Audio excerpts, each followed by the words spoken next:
Oqliga kelgani masalasida gapirayman. Ronaldo o'zi faoliyati davomida Messini qidirib kelgan edi o'zi.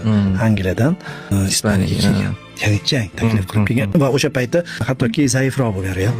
Umumiy olganda Barselona quturib ketgan paytida kelgan. Ya'ni kuchliga qarshilik ko'rsatish uchun kelgan va hozir yillar o'tib ham shu ishni qildi. Masalan uchun Saudiyaga bormadi-yu Messi. Hamma kutdi hilolda, lekin kelmadi. Bu AQShda o'ynayotgan Messini diyoriga bordi. Prezidenti bilan ko'rishdida va uni God dedi. Shunaqa ma'noda yozdi. Ronaldo doimo qilib yurgan ishini qildi. Ya'ni Messi quvlab yuribdi.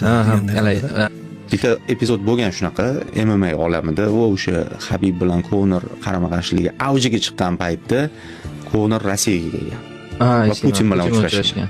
O'shanda keyin shu keysni u keyingi gaplarida Habibga tegishtirib, mana seni shunchalik o'z mamlakatingda hurmat qilishmaydiki, meni taklif qilib prezident bilan uchrashdi.